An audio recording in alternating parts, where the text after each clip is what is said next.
esta conversación invitándonos a aterrizar nuestro pensamiento crítico para evitar ese lenguaje que se ha instalado y que nos paraliza, ¿no?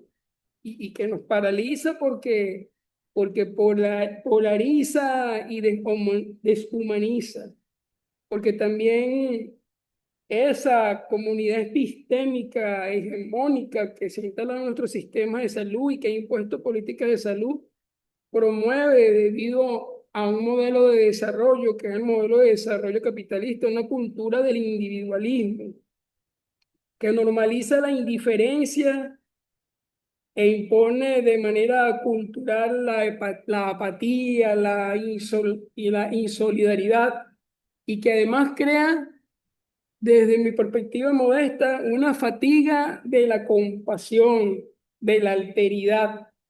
También usted nos ha hecho una invitación, profe, a reivindicar a ese sujeto de derecho, que usted lo llama que es un sujeto histórico, político, un sujeto constitucional, que ha de conocer sus derechos y por ende ha de defenderlo.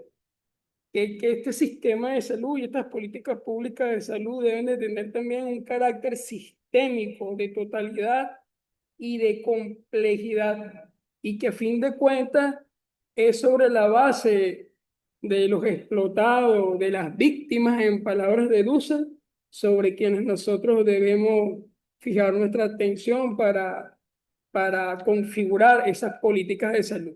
Yo quisiera proponer la apertura de un derecho de palabra a los participantes de nuestro postdoctorado y a los docentes que lo deseen, que si tienen alguna pregunta, alguna inquietud que hacerle, la manifiesten y quedemos para este espacio no más de 40 minutos. Es decir, desde ahorita iniciemos un proceso de preguntas y respuestas que nuestros apreciados profesores puedan decir alguna opinión.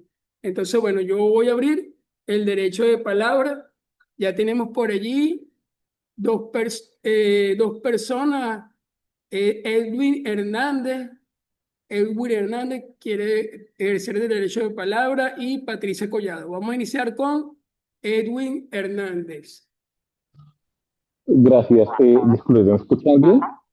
Sí, se escucha perfectamente. Bien, sí, disculpa si de pronto se escucha un ruido de fondo. Pues, doctor Negri, muy interesante su presentación. Concuerdo plenamente con la influencia de organismos como el Banco Mundial, el BID y otras entidades que imponen una serie de estructuras políticas y de lineamientos que a veces los países tienen que adoptar. Yo tenía dos preguntas, pero la primera digamos que ya la resolvió parcialmente, pero la voy a hacer para darle contexto a la segunda.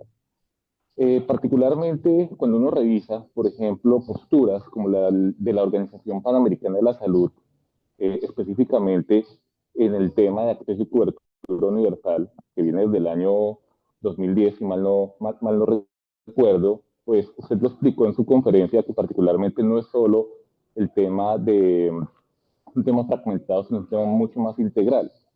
Entonces, la pregunta sería si también esta región del mundo no se ve influenciada también por la OPEC. Pero la segunda pregunta es contradictoria con la primera, y es que muchos no saben que la Organización Panamericana de la Salud es financiada también por los propios países.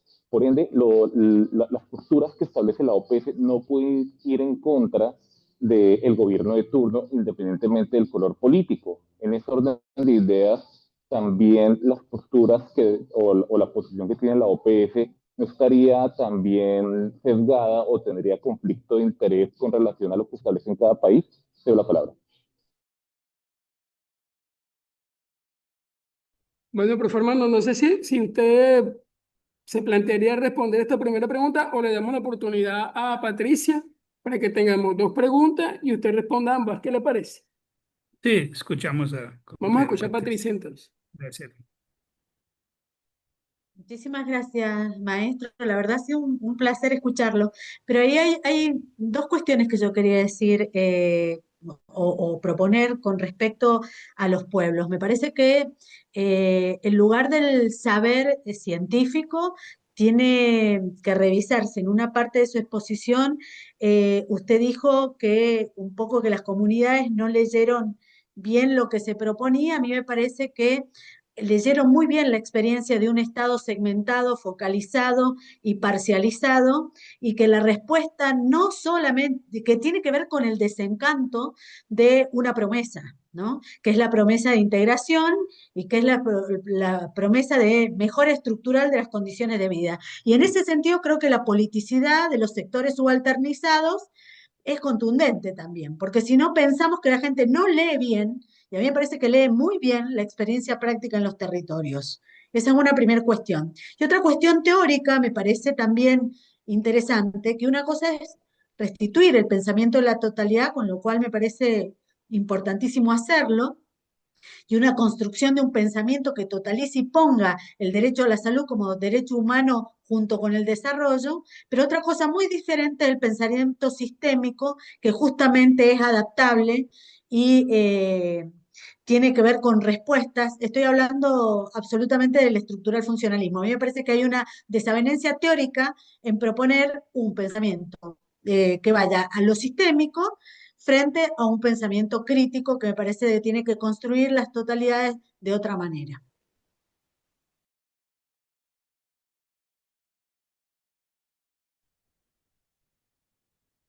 Muchas gracias, muy interesante. Por eso siempre temo que ciertas discusiones, al presentarlas de forma muy compacta, no nos generen algunas dudas, ¿no? Que son muy interesantes lo que plantean. Mire, yo no tengo dudas de que la experiencia práctica, ¿no? De los pueblos, o sea, a eso me refiero muchas veces como la materialidad, ¿no? De la vida, es lo que señala por dónde las poblaciones se mueven, ¿no? Y muchas veces lo que hacen es justamente frente a esta frustración que yo me refería de las demandas democráticas, terminan canalizando las demandas populares a donde perciben en cada momento que pueden encontrar alguna solución. Yo con eso también asumo que eso se da en un ambiente muy, yo diría, complejo desde el punto de vista de expresión de estas posiciones, porque la misma naturaleza de esta democracia participativa que ambicionamos no se encuentra hoy, digamos, expresa en la dinámica que encontramos en las democracias representativas, donde tenemos una estructura de expresión política capturada por eso, ¿no? De los varios filtros que eso implica y lo que implica también una especie de manipulación, ¿no? Justamente de estas reivindicaciones sociales que enseguida se frustran en ciclos, ¿no? En América Latina es muy interesante como venimos ya de un cierto tiempo alternando ciclos, ¿no? De un voto que va más a la izquierda, de un voto que va a la derecha, y en esta oscilación de desencantos y búsquedas y la dificultad de crear otra alternativa, ¿no? Otra lógica, ¿no? Democracia, de resignificar qué significa esa democracia más allá de la democracia representativa. La barrera que tenemos para eso es la misma institucionalidad, ¿no? Del Estado y de la dinámica que solimos llamar de dinámica democrática, ¿no? Entre comillas, yo me arriesgaría a decir. Por eso ahí hay un punto que hay que empezar a romper.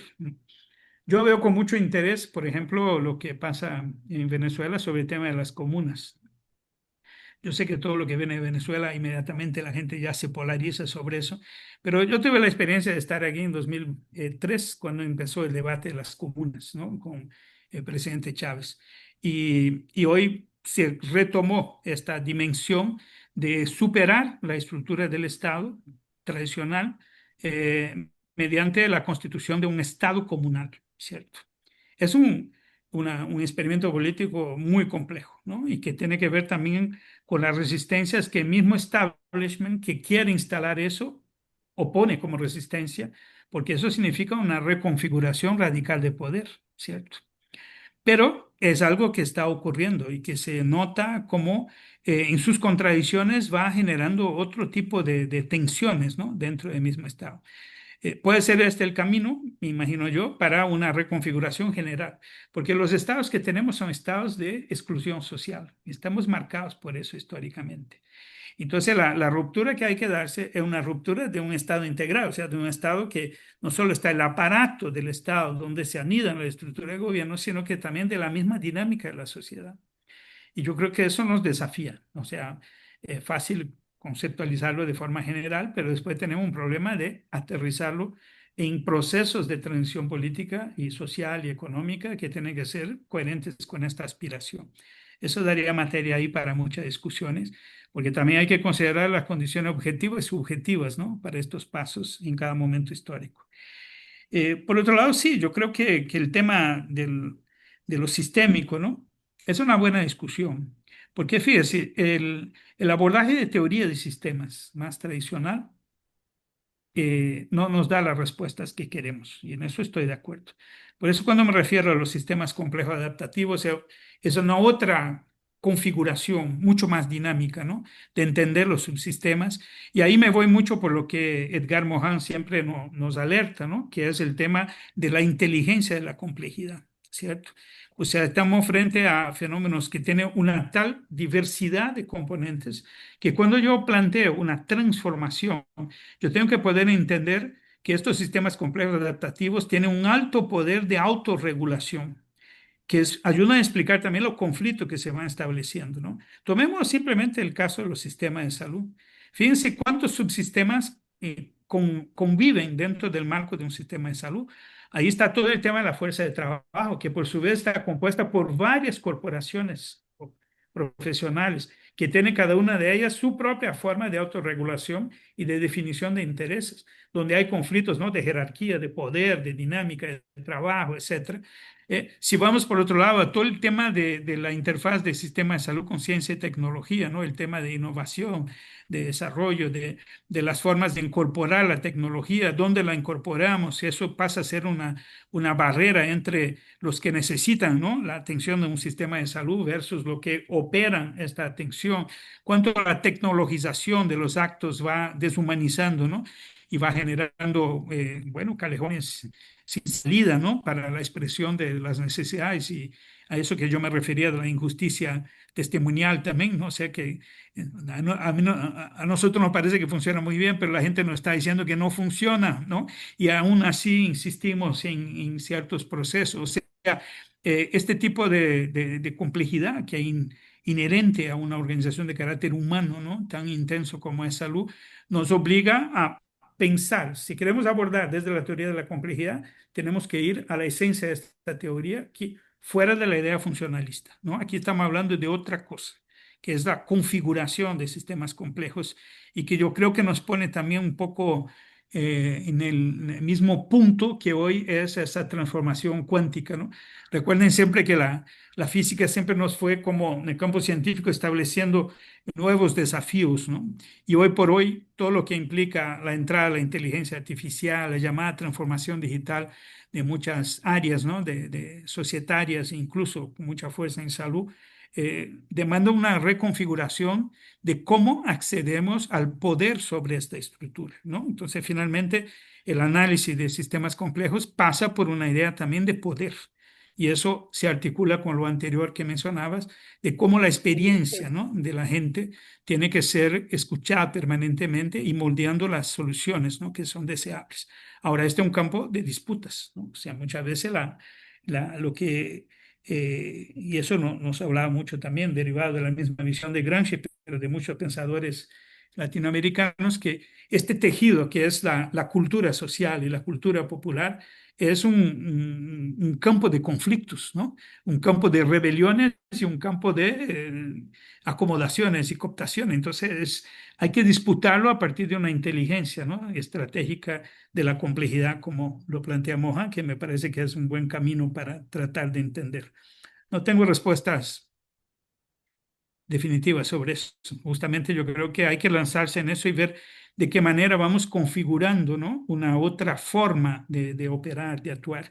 Algo que es muy importante en este contexto, que no mencioné, pero creo que vale la pena porque esta semana ya me metí en varios debates sobre eso, es que cómo no este proceso, este desplazamiento que me refería en los años 80, ¿no? De abandonar la idea de desarrollo para el combate a la pobreza, de máximo utilitarismo que eso significó para la focalización de la política social, una víctima, no diría colateral, pero una víctima importante de este proceso fue el desaparecimiento de la planificación.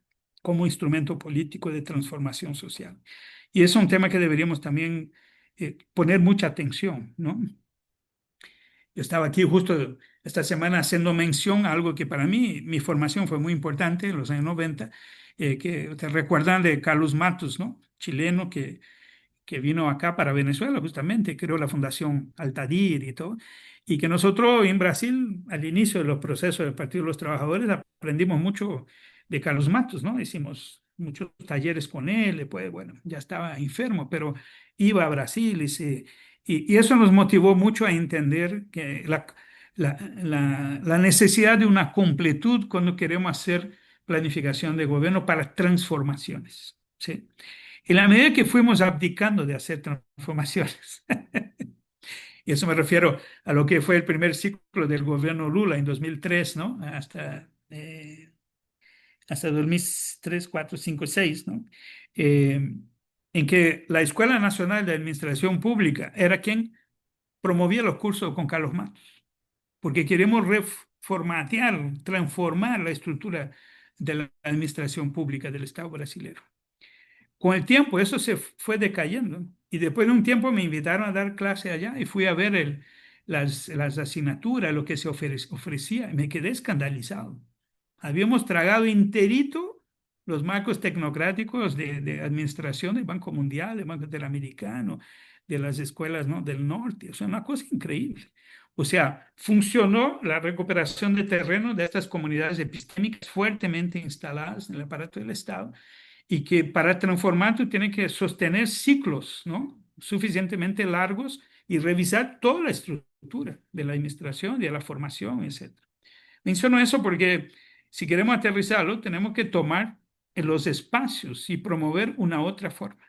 Y no puede ser que tengamos marcos conceptuales muy buenos y cuando llegamos en la parte instrumental de aplicación, aplicamos los viejos criterios, o sea, las herramientas que nos enseñaron, ¿no es cierto?, de simplificación, de racionalización, ¿no? Y yo creo que tenemos un problema ahí. Necesitamos más tecnología de aplicación de muchos de nuestros elaborados procesos críticos y salir de lo conceptual a lo instrumental de forma muy fuerte, porque ahí se da la disputa. Algo que esta cientista política norteamericana, Margaret Weir, ella, me fue muy útil lo que ella planteaba. Ella decía que todo, toda política pública, ¿no? Y luego su implementación tiene tres niveles jerárquicos. Uno, la definición de la filosofía política. Hay que ser muy claro en la definición de la filosofía política. O sea, los valores que van a orientar nuestra acción. Segundo, hay que traducir eso a un nivel de contenido programático. O sea, qué es lo que vamos a hacer, con qué objetivo y qué alcance, ¿cierto? Y tercero, en este orden, lo que es el modo de gestión de este proceso. Entonces, cuando yo presento esta lógica a gente de salud, yo le digo, primero filosofía política, los principios constitucionales de un país, lo que orienta políticamente la acción que queremos implementar, y ahí viene todo este debate de la materialidad de los derechos. O sea, no, si yo digo que es universal, yo tengo que poner sobre la mesa cuánta gente en este país se tiene que beneficiarse directamente por nuestra acción. Y es toda la población. Yo no puedo empezar ahora a decir, sí, y tal, sí, la población, pero los más vulnerables, y ahí empezamos a hacer una lista de lo que vamos a atender y lo que no vamos a atender por exclusión, y eso me parece loco, ¿no? O sea, y tecnocráticamente se transforma en un laberinto además, porque entonces tú dices, no, entonces son las poblaciones de mujeres, niños y niñas, los indígenas y tal, y frecuentemente en este esquema ya se abandonó cualquier referencia a clase social y que de verdad la categoría explicativa más amplia. Ahora mismo tenemos un debate aquí en Naciones Unidas. ¿Cuál es la población que tiene necesidades en salud no satisfechas en Venezuela? Para mí el criterio es muy sencillo. A partir de un cierto nivel de ingreso, todos que están por debajo de un cierto nivel de ingreso tienen necesidades de salud que no van a poder acceder porque hoy el sistema te obliga a hacer un gasto de bolsillo para complementar cosas. Y cuanto menos ingresos tiene, más amplias serán estas imposibilidades. Resultado práctico, con el criterio de ingreso que yo puedo relacionar a clase mediante ocupaciones y vínculos, etcétera, yo tengo como describir la escala del problema para pensar en quién eventualmente no tiene garantizado su derecho en el país. Estoy poniendo un tema muy específico, pero que nos lleva a un debate complicadísimo, porque otros quieren recortar y decir, no, vamos a poner cuáles son el contingente de mujeres, de niños, de población indígena, que esos son los más vulnerables. Y ahí tú empiezas a crear una categorías que van excluyéndose, ¿no? En lugar de crear una totalidad que explique más estructuralmente lo que después se desborda también en aspectos que sí, se potencian y se catalizan con otros elementos de género, ¿no? De etnias y tal, pero hay un problema jerárquico, ¿no? Entonces, cuando Margaret Weir dice, empecemos por la filosofía política y ya desde ahí empecemos a disciplinar la manera que vamos a representar la realidad que queremos transformar y hacia dónde, enseguida el contenido programático tiene que ser ya coherente con eso. Entonces yo no puedo hacer todo un discurso de derecho y enseguida en el contenido programático alcanzar 0,01% de la población que yo identifiqué como siendo sujeto de derecho que no estén en su derecho garantizado. No sé si me explico. O sea, hay un problema de coherencia. Y luego el modo de gestión, que ella alerta siempre lo siguiente. En el modo de gestión están las estructuras firmes del modelo hegemónico. Si yo hago todo un discurso filosófico, después establezco algunas ambiciones programáticas, pero enseguida no cambio la matriz de la gestión de los procesos, expreso en la presupuestación, expreso en la manera en que se relaciona necesidad con recursos, etcétera, etcétera, etcétera. El hecho de que yo hago todo un juego de escena, ¿no? Pero después no logro transformar la realidad. Y me basta un breve cambio político ahí y que toda la estructura hegemónica histórica se reaviva y sigue su rumbo como si nada hubiera pasado. Y eso creo que ya tenemos también ejemplo histórico de cómo eso pasó en muchos lugares, ¿no? Porque esta base del modo de gestión es la base, digamos, más sólida, ¿no? De los modelos que son hegemónicos. Bueno, a nuestro amigo Erwin. Erwin, primero una aclaración que debería haber hecho al inicio. Yo vengo acá en esta discusión no como funcionario de OPS. Vengo acá como, bueno, es la otra vida mía de militante, de académico. Por eso me doy la libertad de decir lo que digo.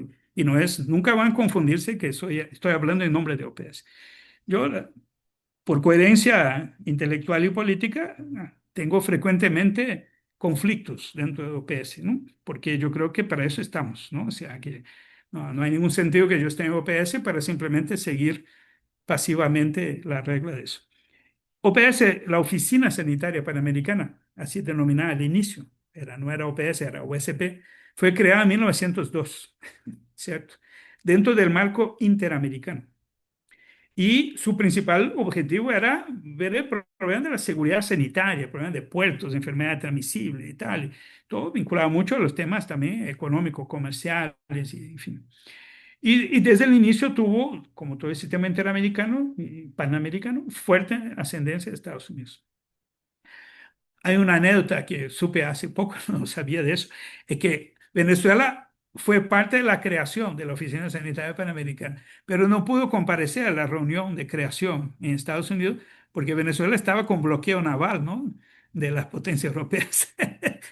Fíjense que las cosas parece que se repiten. Entonces hay una cosa muy curiosa de cómo la dinámica, ¿no? De este sistema interamericano siempre tuvo oscilando según el humor también, ¿no? De Estados Unidos como potencia dominante. Entonces, lo interesante para explicar un poco ese tema de la gobernanza que te hacía referencia es que cuando surge la OMS en 48, se instala en 48, OPS, la Organización Panamericana, ya existía. Entonces lo que se hizo fue un acuerdo, un convenio, en que OPS seguiría existiendo y pasaría a asumir la identidad de la oficina regional de la OMS, ¿cierto? Pero aquí tenemos una situación que las otras regiones de la OMS no tienen, en que nuestros países cotizan OMS y cotizan OPS, o sea, dan contribuciones anuales. Y lo que se decide en el Consejo Directivo de OPS, que por cierto empieza la próxima semana, es lo que se establece como regla para la actuación regional de la Organización Panamericana de la Salud. Claro, también están las resoluciones que adopta la Asamblea General de la OMS, de la Organización Mundial, y que, bueno, A veces tenemos resoluciones de la OMS que todavía no hay una resolución equivalente en OPS y ahí seguimos la de OMS. Pero después que la región adopta para ciertos temas una decisión regional, seguimos la resolución de OPS, o sea, la resolución del Consejo Directivo de OPS. Esto nos da como dos sombreros, ¿no? Y según lo que nos convenga a veces, nos desmarcamos de uno o de otro. El tema es que hoy mismo ustedes saben que estamos en una situación muy delicada y que es un ejemplo en términos de salud internacional, como eso se juega, la geopolítica es pesada. Entonces, Estados Unidos se retira de la OMS, ¿cierto? Ustedes saben eso, ya anunció su retiro de allá y tal. Pero se mantiene en OPS, pero se mantiene en un contexto de conflicto, ¿no?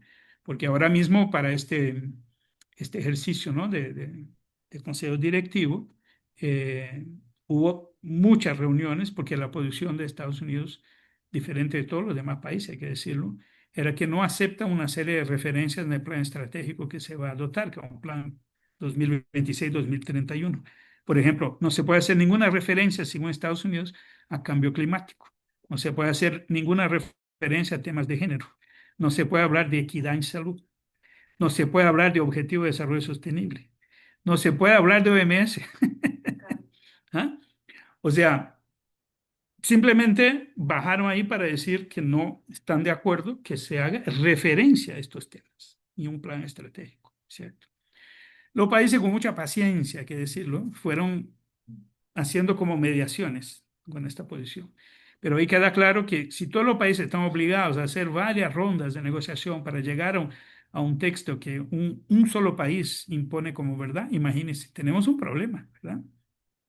Entonces lo más que va a pasar es probablemente que al final se tome una decisión por mayoría, que mayoría hasta ahora es una unanimidad, excepto Estados Unidos, y van a quedar como referencias. Lo que fue negociable fue negociado y lo demás va a quedar como una nota en que Estados Unidos manifiesta su desconformidad con algunos elementos, ¿no? del plan. Pero ¿cuál es el problema? Estados Unidos es el principal aportador de recursos, ¿no? Le aporta recursos por su donación. Y si eventualmente ellos postergan o deciden no pagar o lo que sea, o salen, eso generaría un gran impacto, ¿no? Como generó en la OMS, ¿no? Pero allá en la OMS, China está haciendo una compensación económica fuerte para por lo menos cerrar las cuentas de este año y verla seguir. Entonces, es complejo lo que pasa ahí. Este juego panamericano no es por otra razón que históricamente buscamos otro ámbito, ¿no? Como la CELAC, que en su momento la UNASUR, para poder definir una otra dinámica regional que nos permita, bueno, evitar estas presiones. Pero vamos adelante, ¿no? En esta construcción. Entonces, sí, la OPS, como su sistema de gobierno es de gobiernos nacionales que deciden, cada oficina, ¿no? de OPS en país no puede venir a un país y decir, bueno, ahora vamos a hacer otra cosa que no lo que el gobierno establece. Además, en el sistema internacional, toda vez que se adopta una resolución en cualquier organismo internacional, eso después tiene que pasar por una ratificación de los países. Y cuando uno ratifica los acuerdos, incluso, o sea, estoy hablando de convenciones y todo, esta ratificación pasa por un proceso de armonización con las leyes nacionales. Y yo puedo hacer observaciones y no aplicar parte de los acuerdos y tratados internacionales, porque al final los países son soberanos y es un tema importante entenderlo, ¿no? Y entonces es siempre un largo camino entre adoptar resoluciones en ámbitos internacionales y después cómo eso se traduce a nivel de las legislaciones nacionales. Y lo que pasa muchas veces es que si yo tengo otros espacios, como el mismo Banco Mundial que referimos aquí, que puede muchas veces crear situaciones objetivas, ¿no? En que los préstamos, la arquitectura de las deudas, etcétera, condicionan lo que los países pueden hacer. Estas resoluciones internacionales muchas veces quedan también amputadas, ¿no? Por la viabilidad de su aplicación. Eso sería materia también para una larga discusión. O sea, la ley internacional, el derecho internacional, condicionan y establecen una serie de restricciones, ¿no? Y por eso se discute mucho la necesidad de tener más mecanismos también de exigibilidad, ¿no? De aplicación de los acuerdos que son construidos, e incluso algunas penalidades para temas de los términos de tratados. Pero esa es toda una discusión muy, muy amplia y que demanda tiempo de entender una serie de características de la ley internacional y también hacer una especie de ponderación entre el tema de la soberanía, ¿no? Que es esencial dentro del marco del derecho al desarrollo que mencionamos y lo que eso implica. Bueno, así que sí, en la región tuvimos algunos momentos de cosas que fueron mucho mejor que lo que se decidió en la OMS. Por eso refería a la Resolución de Salud Universal de OPS adoptada en 2014, que a mí me parece mucho mejor de lo que fue adoptado por la OMS en 2010 e incluso lo que fue adoptado por la Asamblea General de Naciones Unidas en 2012. Pero siempre es contexto, ¿no? Había una correlación de fuerza que permitió eso en aquel momento y que tal vez hoy mismo ya no sería tan fácil obtener este acuerdo. Bueno, Gracias. profe, por ahí tienes a otra participante, una de nuestras docentes, pero quería preguntarte yo algo, porque usted cuando habló acerca de la planificación hizo un llamado acerca del tema de la planificación en salud. Igualmente nosotros compartimos mucho esa opinión de usted y cuando hace referencia a Carlos Matu, como esa referencia nuestra americana relacionada con la planificación.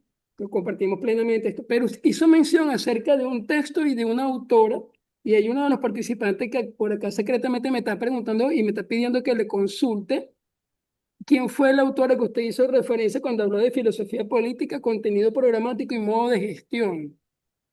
Mencionó una autora. Eso me lo preguntó, y bueno, Karin Casaola la tiene la palabra. Pero, ¿quién fue la autora, profe? Usted refirió.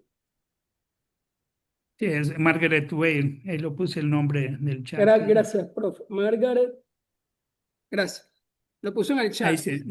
Después, cuando me recuerda y le puede mandar alguna referencia para que las tengan, ¿no? Sí, le agradeceremos. Entonces, bueno, yo le voy a dar la palabra a Karin Casaola y al profesor posteriormente, al profesor José Aurelio Díaz. Adelante, Karin. Muchas gracias. Coincidiendo también con esto que acaba de mencionar el profesor Juan Quintana del triángulo de la política de Matuda, que viene resonando con toda esta exposición y reflexiones. Sigue tan vigente esto del proyecto emancipador, ¿sí? De un bloque social articulado de estos sujetos, comunidades afectados y que se movilicen hacia esa emancipación y este cuerpo de conocimientos científicos y herramientas técnicas. Yo creo que eso sigue tan vigente y que lo ha ido desarrollando, creo yo. Quería como afianzar esta vigencia. Y otra situación otra frase que me llamó la atención es producir salud a partir de los servicios. Sí, que eso va muy en línea con la producción social de la salud, pero veo ahí el conflicto cuando los servicios vienen de un, digamos, están estructurados hegemónicamente hacia la enfermedad, pero a la vez cómo ellos pueden producir salud estando en una línea diferente hegemónica biomédica, ¿verdad? Entonces, eso trasciende a lo estructural de que hay que transformar los mismos servicios, ¿verdad? La ideación y cómo se están estructurando y cómo se estarían aplicando. Esos son mis comentarios y preguntas. Gracias. Gracias. José Aurelio también había pedido la palabra, profe. ¿Cómo es que nos preguntó José Aurelio para devolverle la palabra a usted? Juan, por Micrófono. favor, revisa el chat. El chat, voy al chat. José Aurelio, el micrófono estaba cerrado.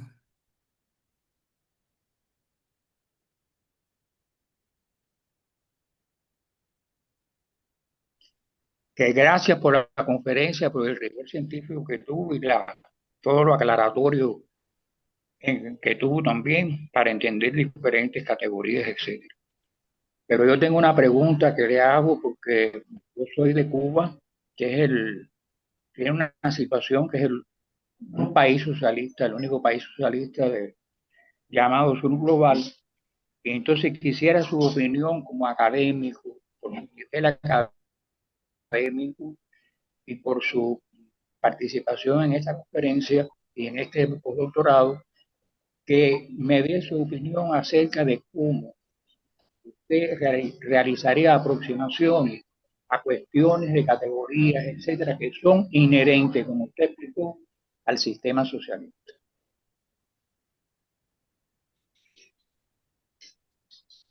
Muy bien. ¿Alguien más? Sí, profe, por ahí estaba Alexis Soto y creo que vamos a cerrar con Alexis Soto este ciclo. Alexis Soto. Sí, gracias, profesor. Primero, profesor, felicitarlo por la presentación. Yo quería solo hacer una reflexión pequeña que tiene que ver con lo último que usted comentaba de forma anecdótica, ¿no? Cuando lo invitaban como antiguo presidente de la facultad o de la carrera de medicina, y que tiene que ver con algo que para mí es muy importante, que tiene que ver con permitirle a las personas profundizar en sus creencias, en sus recursos, en la vocación, en la mirada que tiene y alejarnos un poco de ciertas miradas que pueden ser ideologizantes por el solo hecho de, digamos, de estar o de ser parte de una declaración, ¿no? De trabajo colectivo. Entonces, me gustaría ahí quizás poder profundizar cómo ha sido esa experiencia en ese trabajo particular que usted ha hecho y también en cómo muchas veces desde nuestros países latinoamericanos existe también esta tendencia que es parecida un poco a lo que los estudiantes de medicina le planteaban en esa ocasión. Ok, muchas gracias. Eh, bueno, a ver, tres comentarios muy interesantes, ¿no?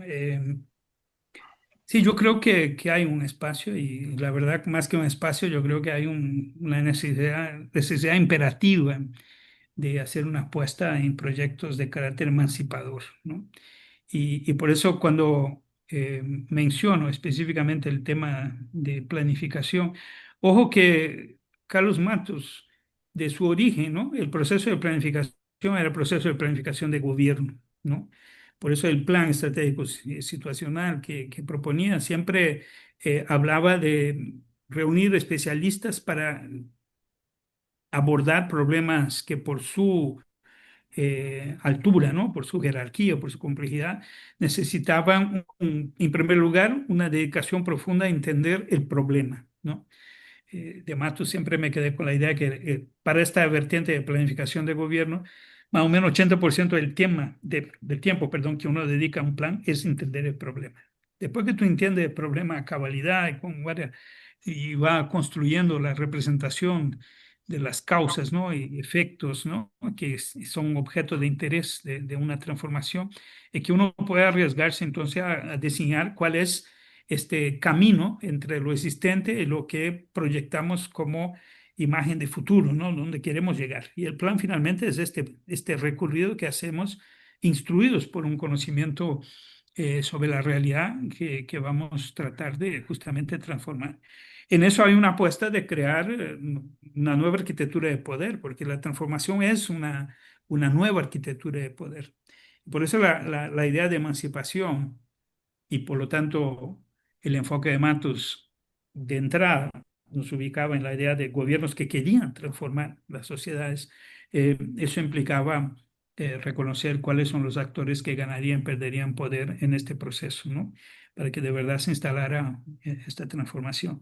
Después, ya más adelante en su vida, en la etapa final de su vida, con la Fundación Altadir, él desarrolló una forma más simplificada que tenía que ver con la planificación a partir de los movimientos sociales, ¿no? Ese método Altadir de planificación popular. Entonces ahí ya estaba en el centro del proceso de planificación la construcción de poder por estos actores que planificaban, ¿no?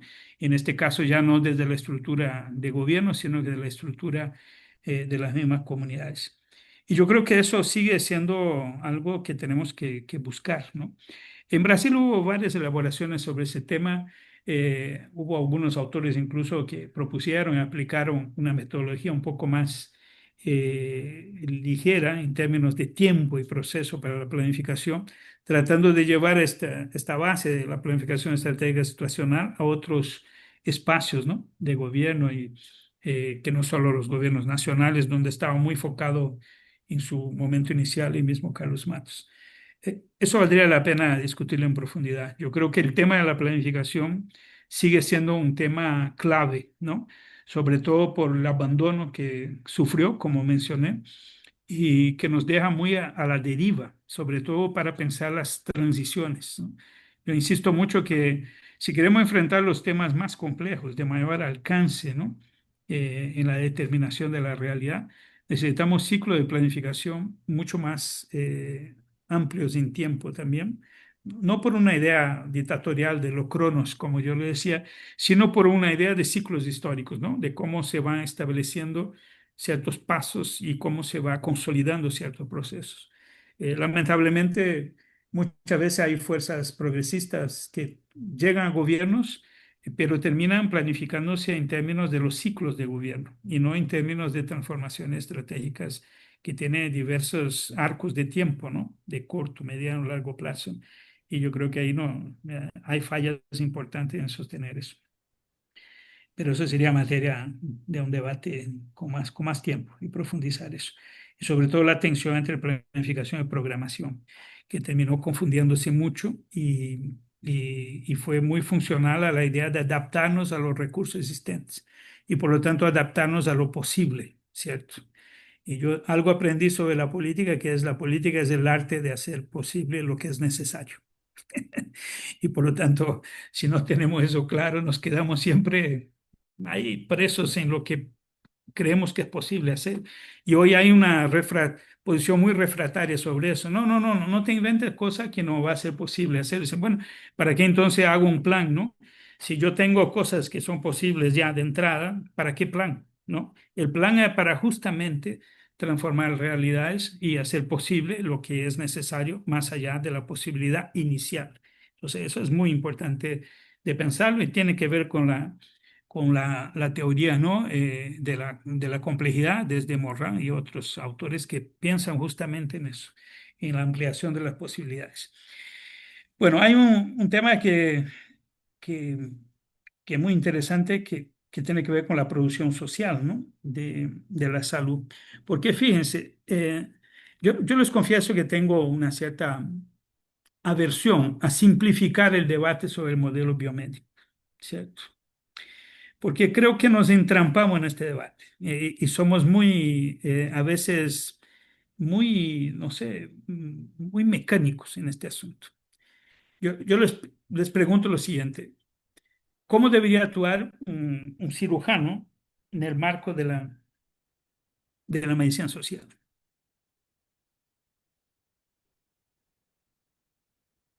Porque tal vez uno diga, no, no, pero si es cirujano no tiene nada que ver con la medicina social. Bueno, sí tiene que ver, porque él hace una producción social de salud que tiene que ver con un conocimiento técnico aplicado a la recuperación de una condición que afecta directamente la autonomía de una persona. Y podría dar ejemplos de varias otras áreas de especialidades, ¿no? De atención.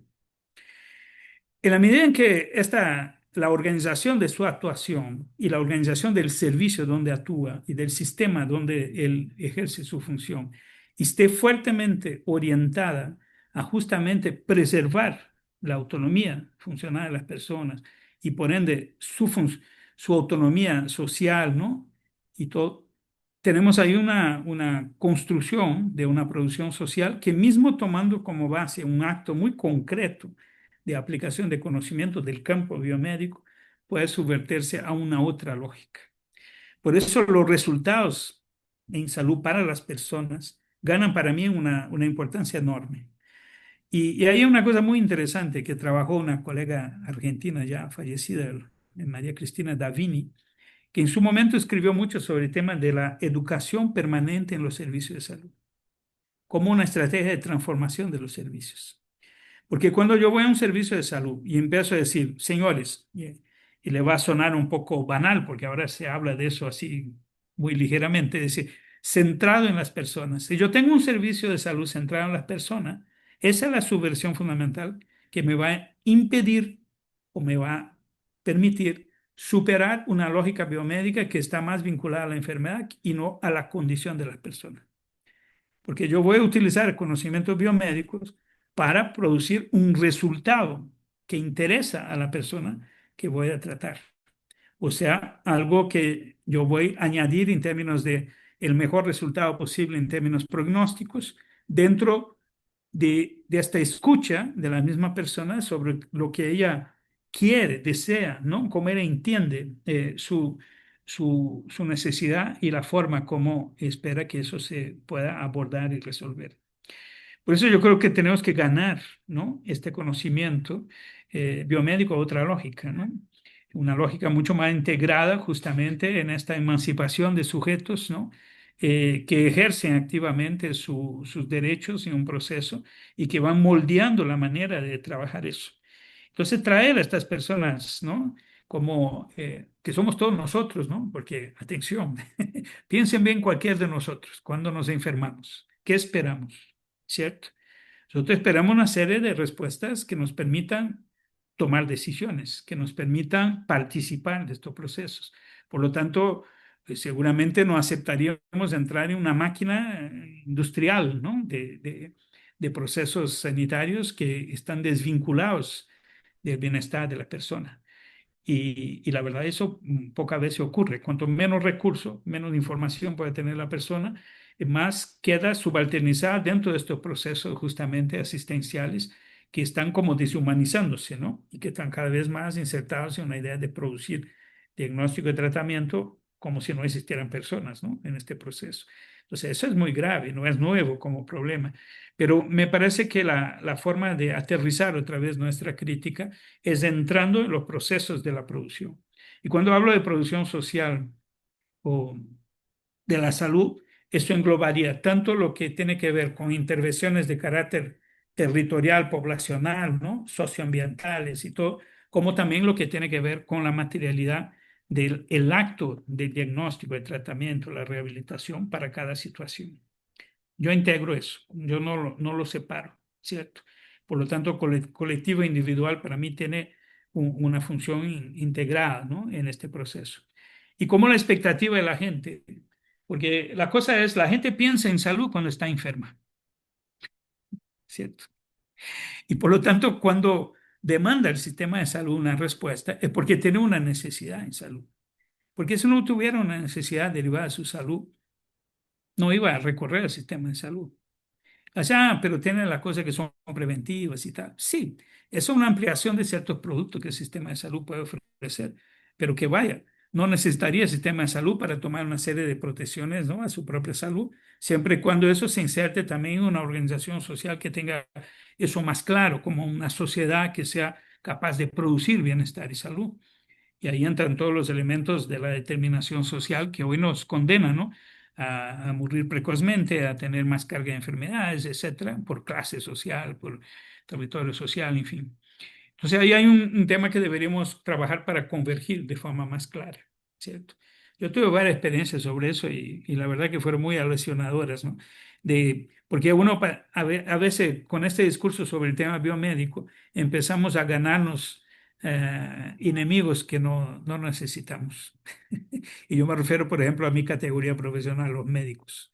Es una categoría difícil y que progresivamente se ha hecho ca- cada vez más conservadora, yo diría, ¿sí?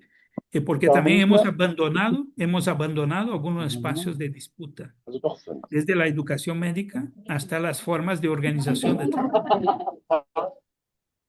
Erwin, te escucho, no me va a decir barbaridades. ¿Sí? Y en esta disputa, ¿no? Nos fuimos otra vez poniendo en un gueto, ¿cierto? Entonces yo creo que nosotros tenemos que ser más ambiciosos en la disputa, ¿no? El tema de la educación médica, por ejemplo, es un tema clave y hay que entrar en el centro de la educación médica, porque los médicos tienen un enorme poder en la estructura y cuando se ponen más conservadores genera un obstáculo fundamental y no es muy difícil ponerse conservadores, ¿no? Entonces, la disputa de fondo sobre cómo yo integro todo este esfuerzo, ¿no? Pasa por una educación permanente en servicio, pero pasa también por una revisión profunda de la lógica curricular. ¿no? De cómo planteamos la educación científica, la educación social, la educación profesional y la educación en sistema de salud. O sea, hay un problema. Yo hace mucho, desde mi tiempo de dirigente estudiantil, decía, necesitamos un sistema de salud escuela, un sistema de salud que se beneficie de un proceso educativo transformador para transformar los servicios y una transformación de los servicios de salud que permita la transformación de la educación profesional. Si no está claro cuál es la finalidad de la acción en salud, o sea, la calidad de vida y bienestar de las personas, con protagonismo de estas personas, vaya, no vamos a avanzar, vamos a tener un problema, ¿no? Y creo que este problema está sobre la mesa hoy para discutirlo en sus varias vertientes, ¿no? Entonces es un tema que me fascina.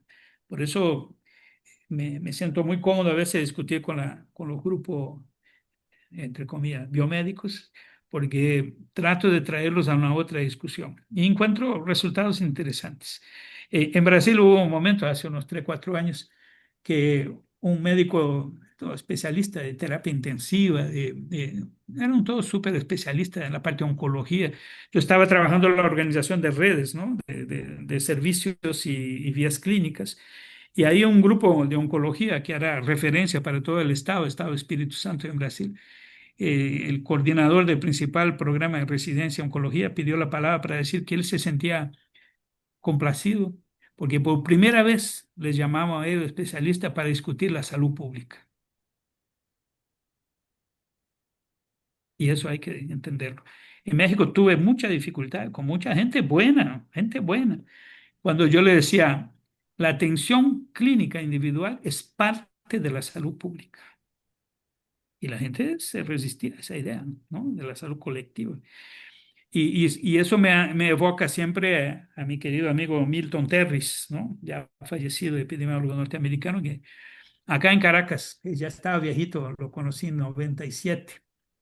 Él me dijo, haciendo referencia a un texto de él muy interesante sobre la crisis de la salud pública, él decía, nuestro problema se generó en el momento en que se crearon facultades de medicina, odontología, enfermería y tal, con departamentos de salud pública o salud colectiva, en lugar de crear una escuela de salud colectiva con departamentos de odontología, medicina, ¿no? Claro, Enfermería. es ¿Me entiendes? O verdad. sea, ahí hemos perdido una Sí, batalla fundamental, porque hoy es una paradoja que yo tenga una formación médica y una asignatura de salud pública, o salud colectiva, como lo llamemos, claro, cuando deberíamos ser todos profesionales de salud pública con diferentes vertientes de así, formación esa profesional, inversión. ¿no? Entonces, es un tema que, bueno, en algún momento de la historia, recuerden cuando se intentó crear los centros de ciencia de la salud, que estaban todas las carreras integradas y tal, que con el tiempo fueron, bueno, desarticuladas o permanecen, pero la verdad, las carreras tienen una vida independiente en su interior. Pero era justo este intento que se creó en fin de los 60, inicio de los 70, de crear una reintegración, ¿no? De todo eso. Creo que eso sigue siendo un desafío clave, ¿cierto? Pero insisto mucho en esa idea de que si midiéramos todo lo que vamos a hacer en términos de resultados para las personas, que raramente lo evaluamos, porque estamos siempre hablando de cuántas más cirugías hicimos, cuánto más consulta, más no sé qué, pero no hablamos si la población está más sana, si la población atendida estuvo satisfecha, ¿no? Si, cuál es o sea, nos falta integrar eso y podemos integrar en todo el proceso educativo, todo el proceso de trabajo, de manera que eso pase a ser central, ¿no? Pero eso significa reconfiguración de poder en la misma representación de las necesidades, análisis de su satisfacción y, por lo tanto, en últimas, de toda esta reconfiguración de política y sistema a partir de eso. Entonces, no es una tarea cualquiera, es realmente romper la hegemonía de poderes que hay en las decisiones de los procesos, ¿no? Bueno, a ver aquí, ¿qué más me falta? José Aurelio, primero, felicitaciones por su cumpleaños. Y espero que esté ahí, ¿no? Se cayó su... y ahí está. Y José Aurelio, sí, el tema del sistema cubano, que por cierto es un sistema muy importante en su experiencia histórica, ¿no? En su arquitectura de sistema, yo creo que amerita una discusión en términos de su traducción estructural, ¿no? Y creo que a lo largo de la historia se fue haciendo eso, ¿no? Pero fíjese, es muy interesante cómo el modelo médico cubano, porque me permita empezar por eso, es un modelo bastante tradicional, ¿cierto? Que se integra y gana virtud en el marco político de ser un sistema universal y también en el marco sistémico, ¿no? A partir de una autoridad del Estado cubano que disciplina las varias maneras que se va organizando el sistema paulatinamente. Recuerden que fue en el año 85 que toda la idea de salud, medicina familiar y todo se integra en Cuba. O sea, hasta 85 Cuba tenía un modelo bastante tradicional, ¿no? De sistema hospitalario y todo, muy soviético, ¿no? En ese sentido también, porque la Unión Soviética tenía una estructura muy capilar de hospitales de todos los tamaños y por todo lado y tal, pero no había esta lógica de lo que hoy llamamos la medicina familiar o comunitaria, ¿no? O salud comunitaria, familiar. Era más bien una estructura a partir del acceso a los hospitales. Y Cuba hace una reforma de la educación médica en 85 que fue muy importante, que genera los médicos, ¿no? Generales integrales y comunitarios, en fin, que tienen hasta otra función de base, de territorios de base de un sistema de salud. Luego, ya en el año 97, ¿no? Cuando el periodo especial que tuvieron que reconfigurar también el tema de la respuesta a las urgencias y a partir de los médicos generales integrales, los médicos de familia, que se proyecta la profesionalización de la parte de urgencia. O sea, todo un conjunto de impactos que fue teniendo, pero que fueron negociados también con las áreas de especialidades, ¿no? La creación de los institutos de especialistas, toda la, la, la, bueno, preservación de la capacidad hospitalaria y todo. Y después también con mucho esfuerzo ya en municipios saludables, de estrategias, ¿no? De acercamiento de la salud mediante la estructura capilar de los CDRs, ¿no? Y para elementos de salud mucho más fuera del sector médico-sanitario como tal, pero que impactan obviamente las condiciones de vida y salud de la gente. Entonces ahí toda una arquitectura y muchos aspectos, eso se pudo llevar a consideración en otro país en sus esencialidades, pero claro, no la totalidad, porque eso implica, como decía José Aurelio, que es un sistema dentro de un Estado socialista. Entonces, eso no se aplica, digamos, integralmente, pero en varios elementos esenciales sí inspiró y sigue inspirando consideraciones positivas para pensar los sistemas de salud. Pero debo confesarle que el año pasado incluso tuve una discusión con varios colegas en Cuba sobre eso, porque me parecía, y ellos estuvieron de acuerdo conmigo, que se había perdido mucha capacidad de formar propio profesional cubano en su sistema de salud, que ellos fueran actores conscientes del sistema de salud y que pudieran, por ejemplo, en las misiones cubanas que van a los países, los servicios médicos cubanos, pudieran llevar también un concepto de sistema, de organización, y no solo de prestación de servicios, donde les asignan dentro de cada realidad nacional donde van. Y ahí llegamos a la conclusión que sería muy interesante poder profundizar la formación en política y sistema de salud, no solo de las nuevas generaciones en Cuba, sino que también en este ejercicio internacionalista y de servicio internacional de salud que Cuba lleva adelante. E incluso discutimos el tema de la ILAN, ¿no? De la Escuela Latinoamericana de Medicina, que no aborda eso de forma directa. Entonces la gente vuelve a su país y no sabe muy bien cómo se relaciona. Y lo mejor de los casos viene con la idea de atención llamada atención primaria en salud, pero como primer nivel, y no llega a disputar claramente conceptos, ¿no? de salud como sistema integrado. Eso fue un poco lo que discutimos el año pasado. Y yo creo que hay muchas cosas que valdría la pena mirar críticamente de la experiencia cubana y rescatar cosas que pueden ser esenciales para retomar una idea del sistema de salud que se propone desde el inicio atender toda la población. Mucho de lo que yo les comentaba al inicio, ¿no? Que estamos hoy capturando una idea utilitarista que asumimos de entrada en nuestro país en general, que hay una parte de la población que no llegamos a ello. Y eso como que afectó la manera de representar el sistema de salud y la misma potencia de las políticas de salud. Y yo creo que es hora de poner eso en serio a consideración y romper eso. Y ahí mucho de la experiencia de construcción del sistema en Cuba, su capilaridad y tal, tenía que ser pensado, ¿no? con toda la complejidad que significa eso en nuestro país. En varios países se ha privatizado la educación profesional, ¿sí? Bueno, hay crisis importantes de tema de educación universitaria en Chile, ¿no? Hay temas importantes por la privatización de una parcela importante en Brasil, o sea, expansión de la oferta privada en salud para formación en salud. Hay países como Argentina que todavía preservan universidades públicas, ¿no? Donde hay una cantidad importante, o sea, la mayor parte de la formación profesional en salud se da por lo menos en medicina, que acompaña un poco los números, casi 80% se da en instituciones públicas, ¿no? Aquí en Venezuela también, ¿no? O sea, hay una supremacía pública, o sea, no hay escuelas privadas, pero al mismo tiempo eso no significa automáticamente que estas escuelas estén todas alineadas de manera adecuada, digamos, a un proyecto de sistema nacional o que esté integrada a un sistema de salud escuela, ¿cierto? En estos términos. Entonces ahí hay un objeto muy interesante, ¿eh?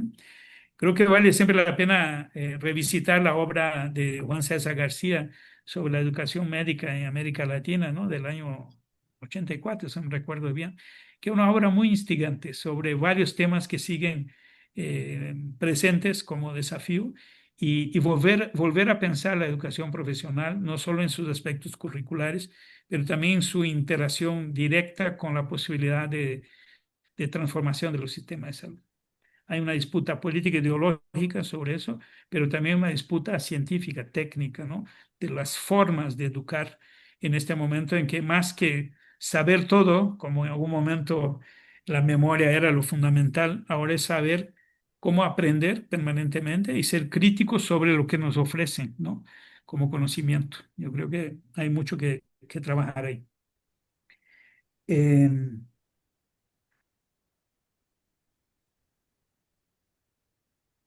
Sí, bueno, yo creo que un poco lo que Alexis había también mencionado, yo mencioné en este tema de la educación Bueno, permanente, dale, profe. porque yo creo que sí, Perdona, si ya para ir cerrando, si tú tienes un poquito más de tiempo, tenemos allí a una de nuestras profesoras, la profesora María Taboada, y sí, claro. cerraría el profesor Pedro Villasana con algunos comentarios. Ok, Gracias, profe. Adelante, María. Hola, ¿me escuchan? Sí, sí, perfectamente. Bien.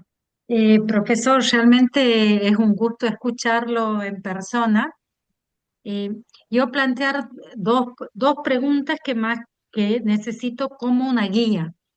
Un punto es cuando se ha referido a las superespecialidades en el sistema de salud, que he puesto de ejemplo el cirujano, pero podríamos decir cirujano, anestesista, oftalmólogo, traumatólogo, y estas superespecialidades donde en la formación que reciben consideran que la salud colectiva no es lo de ellos. Cuando uno hace las capacitaciones de posgrado en el tema de bioética y les plantea el término del consentimiento informado, es impresionante cómo en mi provincia, Santiago del Estero, al norte de Argentina, se sorprenden cuando uno les explica que es un acto, un proceso que lo tiene que hacer el médico y no la enfermera o que lo mando. Entonces, cuando uno habla de que tiene que respetar la autonomía de las y los pacientes, se pierde totalmente porque ellos están convencidos que en su rol de super especialistas no les compete ese rol, ¿sí? Eso por un lado. ¿Y cómo seguimos? Más allá de que en Santiago del Estero estamos capacitando en el tema, pero es como que falta. Y el otro que quería preguntar, que usted después en su charla lo ha dicho, que es la educación médica. Cada vez que alguien dice que la medicina está deshumanizada, a mí me da dolor de cabeza en el sentido que si somos seres humanos, ¿cómo podemos hablar que tenemos un trato deshumano? Y en este criterio, en una de las facultades que trabajo, que es la Universidad Nacional de Tucumán, menos en Santiago del Estero, un poco menos, se está aplicando la integración de las currículas, donde vos integras todos los contenidos para ver cómo el contexto social y ambiental también afecta la salud de las comunidades. Y se empieza a hablar ya no de salud-enfermedad, sino de salud-enfermedad y el cuidado. Incluso en algunos mencionamos el tema de la muerte. Sin embargo, la resistencia está en los docentes. ¿Cómo hacemos? si tenemos currículas integradas que se han modificado en los nuevos planes de estudio en las universidades públicas argentinas, pero hay resistencia en los docentes. ¿Cómo seguimos? Sí. Gracias, muy interesante, María. Realmente es un tema que me fascina y que, bueno, espero que tengamos oportunidad de seguir hablando sobre eso, pero sintéticamente quería decirle lo siguiente. Eh, Muchas cosas que hoy identificamos como aspectos de deshumanización, ¿no? De pérdida de este vínculo profesional-paciente, porque soy un poco conservador en eso. Yo creo que el estatuto del paciente, la condición del paciente, no es algo pasivo, ¿no? O sea, y creo que allá atrás en la historia había una especie de dimensión ética de esa relación médico-paciente que se fue erosionando, ¿no? Y que a veces también en el campo que más crítico, al final lanzamos todo a la basura y decimos, no, no, los pacientes no son pacientes, tal, no, los pacientes son pacientes. Yo por lo menos cuando soy paciente me reivindico ser paciente, porque eso debería establecer una serie de garantías sobre mi relación con un profesional que tenga responsabilidades de forma muy clara. Yo creo que entre los 60 y 70 muchas de estas críticas fueron ganando forma, ¿cierto?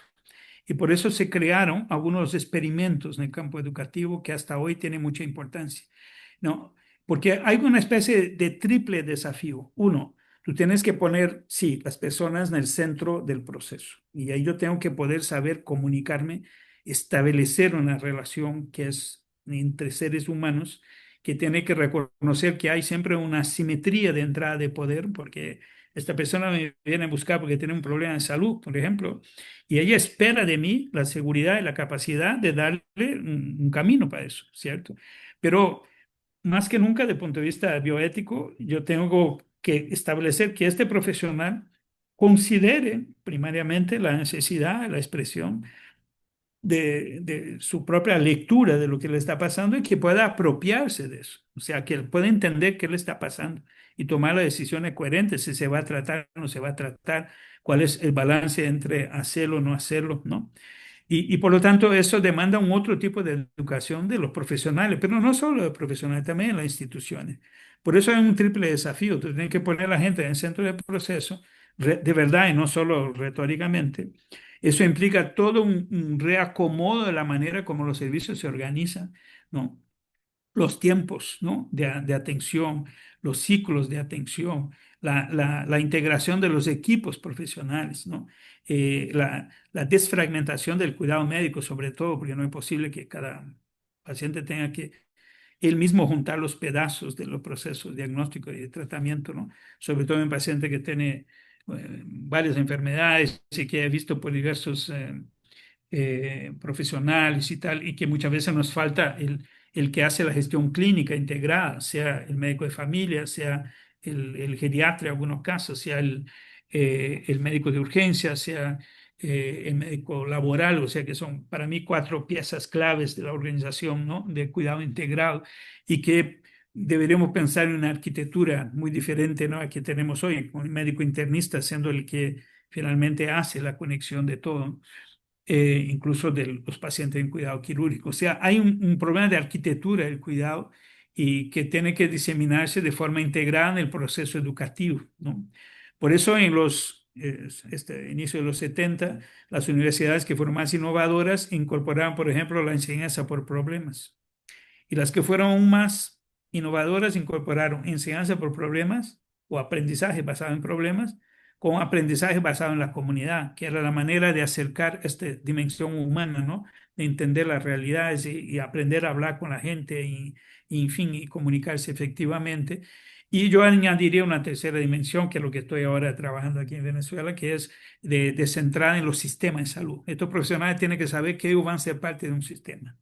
Ellos tienen que saber qué lugar van a ocupar y el impacto que tienen las decisiones que van tomando sobre el sistema, además de sobre la vida de los pacientes y sobre la relación con los demás profesionales. O eso se establece como principio ya articulador del proceso educativo. A eso yo llamaba sistema de salud escuela, porque yo tengo que construir un espacio educativo que ya esté vinculado primariamente a los desafíos de lo que es la producción social, ¿no? De esta atención a la necesidad de la gente. Y por lo tanto eso implica un primer movimiento clave, que es formar docentes para eso. La resistencia que tú mencionas es inherente, porque además el argumento es siempre el mismo. Mira, yo soy un tremendo médico, me formé en tal modelo, porque ahora me quiero inventar otra cosa. Es eso. Y además, si soy médico y soy profesor, porque cuando los médicos se transforman en profesor parece que tienen toda la dimensión divina si es que le faltaba. Entonces hay un problema que establece un poder absoluto. Y ojo, mismo con las modernizaciones de ciertos procesos didácticos, ¿no? Eso no desaparece. Es muy interesante verlo, ¿no? Ahora hay toda una ola, una moda de salas de simulación, de salas invertidas y no sé qué. Entonces, a mí me choca que se va agregando o añadiendo nuevas herramientas educativas que teóricamente y de punto de vista práctico pueden ser muy útiles, pero que ellas terminan definiendo por ellas mismas la dinámica educativa, en lugar de hacerlo dentro de un marco crítico de lo que queremos formar y cuál es el impacto que va a tener eso en la vida de las personas, sea colectivamente, sea individualmente en el cuidado clínico. Entonces creo que ahí hay un debate importante y yo no veo este debate. Me parece que estamos en una lógica de arrastre, ¿no? O sea, eso va y va y va.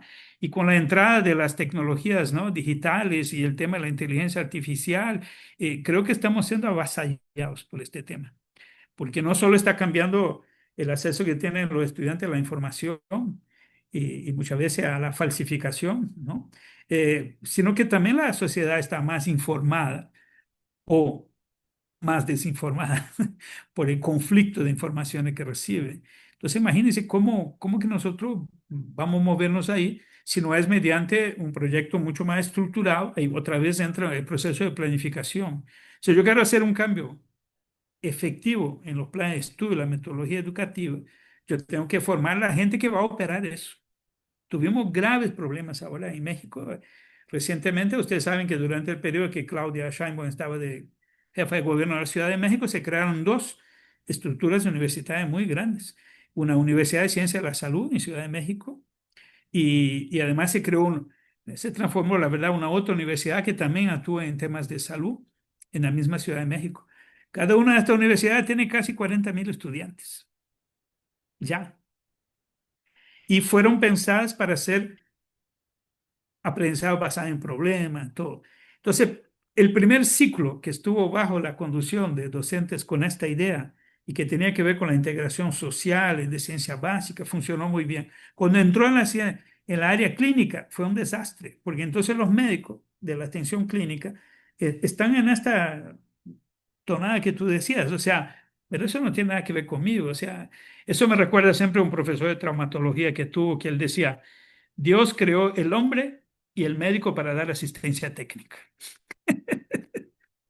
Entonces, esa idea mecánica, ¿no? Del qué hacer, que a la larga casi mejor no tener un paciente, sino que tener una patología, yo la voy a resolver, es algo que tenemos que pensar cómo lo enfrentamos. Y ahí vuelvo a la educación permanente en servicio, porque no es solo un problema de nuevos modelos educativos para la formación, es un problema de incidir sobre los ambientes de trabajo donde estos nuevos profesionales estarán siendo formados, porque yo puedo formarlos de una cierta lógica, pero después van a los servicios y van a ser confrontados con otra lógica, ¿cierto? Y esta lógica se impone, porque a la larga ahí está la esencia de lo que van a hacer.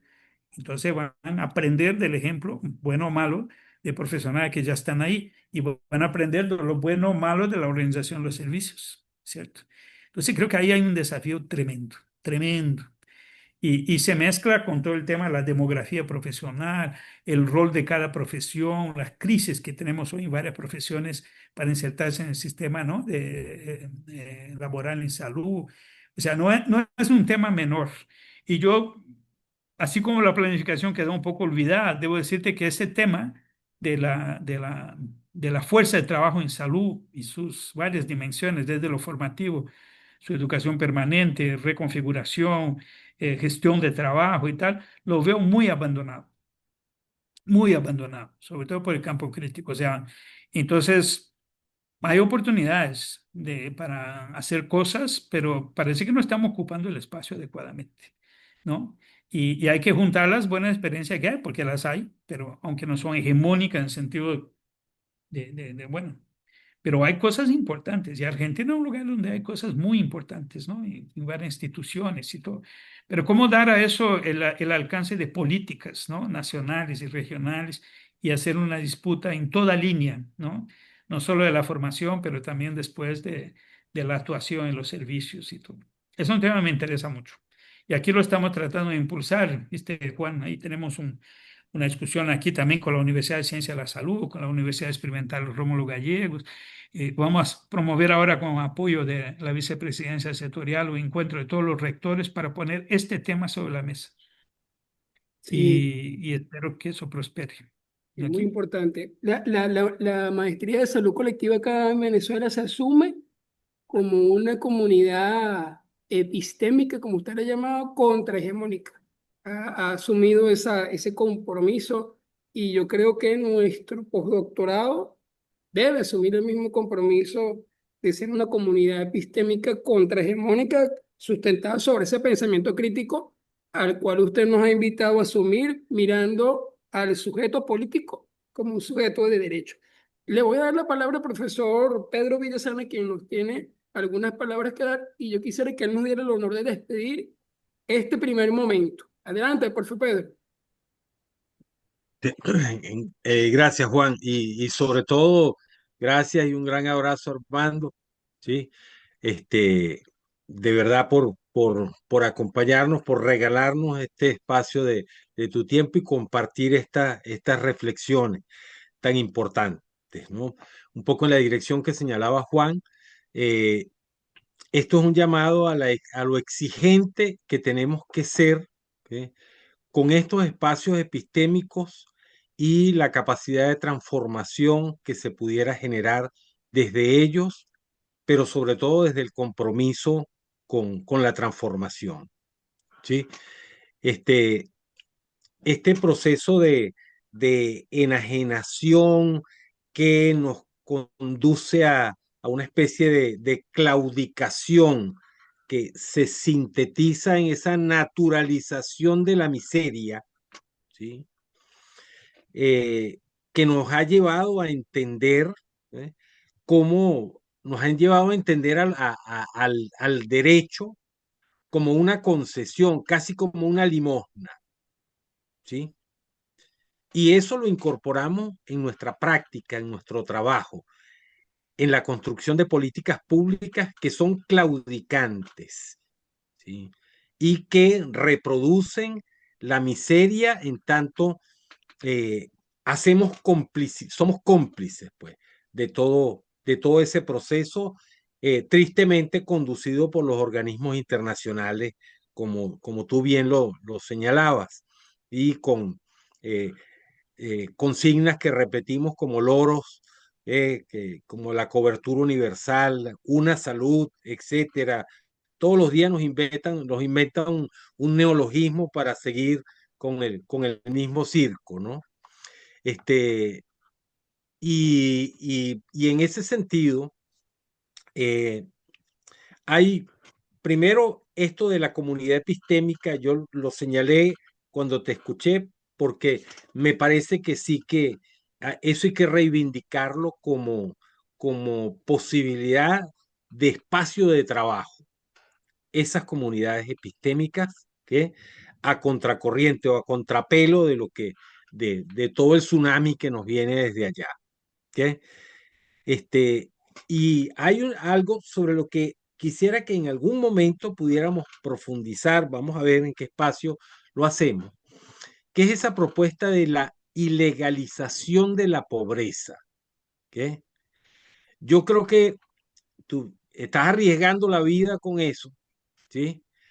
Cuando tú haces una propuesta con esas características, pero que creo que esa disrupción no hay que seguir trabajándola, ¿sí? Además, ya para cerrar un poco esta parte, ¿sí? Tú sabes que estamos grabando, Armando, ¿no? Sí. estamos grabando este trabajo y yo estoy feliz de que lo estemos grabando para poder